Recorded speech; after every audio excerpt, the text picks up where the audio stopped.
बिहार के 4 विधानसभा सीटों पर उपचुनाव है। आज चुनाव प्रचार का आखिरी दिन है, लेकिन वहां चुनाव में साख बचाने की लड़ाई चल रही है। जीतन राम मांझी की बात करें, यानी कि इमामगंज विधानसभा सीट, वहां से जीतन राम मांझी की बहू जीतन राम मांझी की साख बचाने के लिए चुनावी मैदान में है। तरारी विधानसभा सीट से सुनील पांडे के बेटे चुनावी मैदान में है। वहीं अगर बेलागंज की बात करें तो वहां से सुरेंद्र यादव के बेटे विश्वनाथ यादव चुनावी मैदान में है। इसके अलावा रामगढ़ एक ऐसा विधानसभा सीट है जहां के विधायक सुधाकर सिंह हुआ करते थे, लेकिन अब वो बक्सर के सांसद बन गए, तो सुधाकर सिंह के भाई ही चुनावी मैदान में है। सब अपनी अपनी साख बचाने की लड़ाई लड़ रहे हैं, लेकिन इस लड़ाई में कौन आगे बढ़ेगा, कौन वो धुरंधर होगा जो आगे बढ़कर चुनावी मैदान में बेहतर प्रदर्शन दिखाएगा और चुनाव जीत जाएगा, जो इस पार्टी की सबसे अधिक वोट बैंक होगी, यानी कि जिस पार्टी के इस चुनाव में जीत होती है वही 2025 के फाइनल में अपना मनोबल मजबूत करेगा और बेहतरीन प्रदर्शन दिखाएगा। लेकिन आज चुनावी प्रचार का आखिरी दिन है और मेरे साथ सदन है, हमारे संवाददाता। लगातार सदन आप ग्राउंड पर मौजूद रहे, आप हर विधानसभा सीट पर गए, लोगों से मुलाकात की, बातचीत हुई। इस साख की लड़ाई में कौन आगे बढ़ेगा? देखिए, बात करते हैं पहले इमामगंज की बात करते हैं, जहाँ से जीतन राम मांझी कई बार विधायक रहे हैं और वो अब गया के सांसद बन गए हम पार्टी से। कहीं ना कहीं इमामगंज उन्होंने अपने संतोष सुमन की वहाँ पे वाइफ चुनाव लड़ी है, दीपा मांझी। हाँ, तो कहीं ना कहीं ये लोग अपना जो घर है वो बचाने की पुरजोर कोशिश कर रहे हैं। यही अगर इमामगंज की अगर बात करें तो पिछले दिनों छठ महापर्व में जेपी नड्डा बिहार पहुंचे थे और चिराग पासवान और जीतन राम मांझी में इमामगंज सीट को लेकर थोड़ी मतभेद भी हुई थी। तो जीतन राम मांझी पूरे तरीके से अब कुछ दिन पहले ही, कल परसों की बात करते तो चिराग पासवान भी गए थे वहाँ चुनाव प्रचार प्रसार के लिए। जब जेपी नड्डा उनके घर पर पहुंचे, बात बनी और उसके बाद ये जो आपने चार्जशीट का जो जिक्र किया, जिस तरीके से आप चार्जशीट की अगर बात करें, जीतन राम मांझी का गढ़ इमामगंज, वो अब वहां से सीट छोड़ना ही नहीं चाह रहे हैं। वो अपनी अपनी बहू को वहां से दीपा मांझी को चुनाव लड़ा रहे हैं। कहीं ना कहीं ये भी एक बड़ा परिवारवाद है और अपना साख बचाने के लिए ये लोग ऐसे कर रहे हैं। अगर हम तरारी की बात करें तो तरारी वो CPI-ML का सीट था, सुदामा प्रसाद अब सांसद हो गए। लेकिन जो सुनील पांडे हैं, पहले जनता पार्टी नीतीश कुमार जब पहली बार जब उन्होंने पार्टी उन्होंने बनाया था तो उस समय से सुनील पांडे उनके साथ थे, हालांकि फिर बगावत करके फिर अभी बीजेपी में है। वो तरारी वो बीजेपी का सीट है और वहां से सुनील पांडे अपने बेटे को टिकट दिलवाया है बीजेपी से। कहीं ना कहीं सब कोई अपना अपना जो घर है, किला छोड़ना नहीं चाह रहा, किला वो छोड़ना नहीं चाह रहे हैं। वही अगर इमामगंज और तरारी की बात, राम दोनों विधानसभा की बात की, रामगढ़ की बात करें तो देखिए सुधाकर सिंह वहां से जगदानंद सिंह पहले विधायक हुआ करते थे। राजपूत वोटर भी है वहां पे और काफी जगदानंद सिंह का घर है। और जगदानंद सिंह के बाद उनके बेटे सुधाकर सिंह वहां का जो उन्होंने विधानसभा को संभाला, वो वहां से विधायक बने, कृषि मंत्री भी बने और फिर उसके बाद उनको इस्तीफा भी देना पड़ा था कहीं ईगो क्लैश करने के कारण से। और उसके बाद सुधाकर सिंह वहां से बक्सर से सांसद बन गए, लेकिन या किसी आप अन्य उम्मीदवार को टिकट वहां दे सकते थे। लेकिन उनके बेटे जो अशोक सिंह है, सबसे छोटे बेटे जगदानंद सिंह के प्रदेश अध्यक्ष हैं राजद के, उन्होंने अपने बेटे को वहां से टिकट दिलवाया। कहीं ना कहीं जगदानंद सिंह भी चाहते हैं कि जो रामगढ़ का जो किला है वो ध्वस्त ना हो। हाँ, मतलब अपने लोग वहां पर अपने लोग, अपना मेरा घर का ही कोई सदस्य रहे।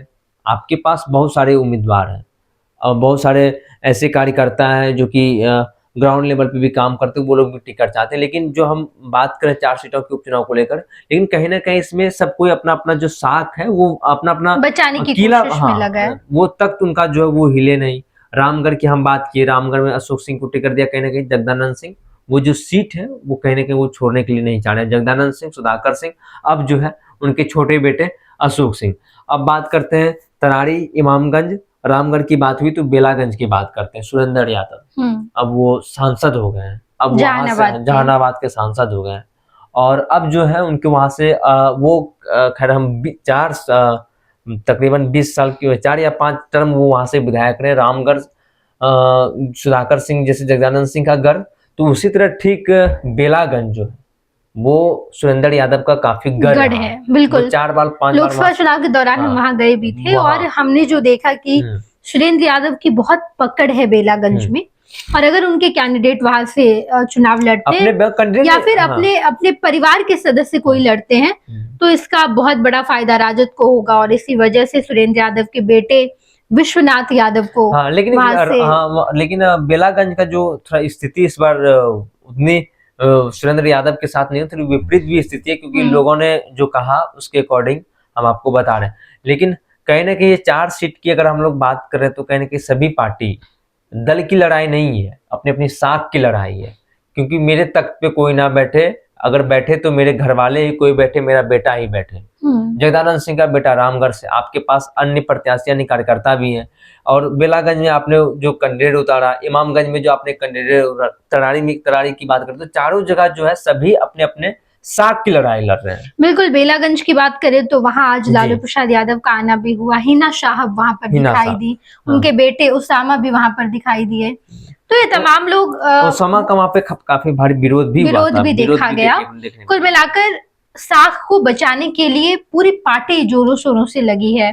बेलागंज में आज जब लालू प्रसाद यादव के भाषण को हम सुनते हैं तो लालू प्रसाद यादव ने वहां पर कहा कि आप हमें वोट दीजिए और बीजेपी को 7 समुंदर पार उखाड़कर फेंक दीजिए। लालू प्रसाद यादव अमूमन हर जनसभा को संबोधित नहीं करते हैं, चुनाव में हर बार नहीं उतरते हैं, लेकिन इस बार बेलागंज ऐसा विधानसभा सीट रहा जहां पर लालू प्रसाद यादव गए, वोट मांगा उन्होंने और लालू प्रसाद यादव का जाना भी कई मायनों में राजद के लिए एक बड़ी ये कह सकते हैं कि राजद अगर लालू प्रसाद यादव को वहां भेजी है तो अपना वोट बैंक इकट्ठा करने के लिए, मजबूत करने के लिए, और इसका बड़ा फायदा राजद को हुआ भी है लालू प्रसाद यादव के जाने से। जी, सुरेंद्र यादव की अगर बात करते तो लालू के काफी करीबी रहे, काफी पुराने और आपने देखा होगा कि 2024 की जो लोकसभा में लालू प्रसाद यादव कहीं भी चुनाव प्रचार प्रसार के लिए नहीं गए थे, वो बस अपनी बेटी का चुनाव प्रचार प्रसार के लिए गए थे। लेकिन इस बार जो बाय इलेक्शन में जो है लालू यादव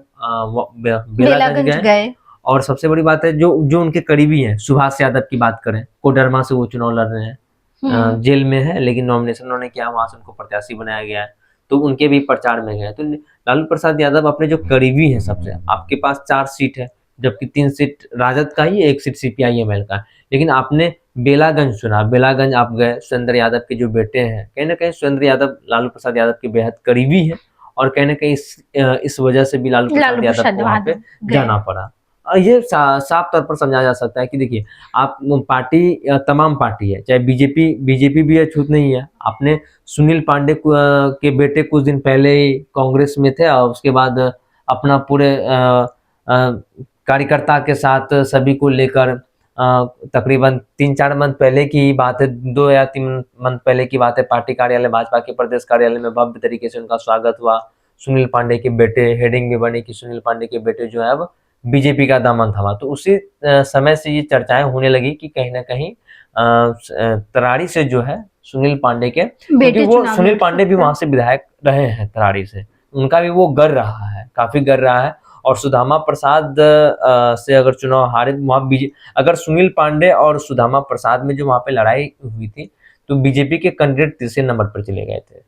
तो उसके बाद वहां सुनील पांडे को टिकट नहीं देना, तो ये कहीं ना कहीं बीजेपी के लिए ये खामियाजा था और ये घाटा था ये।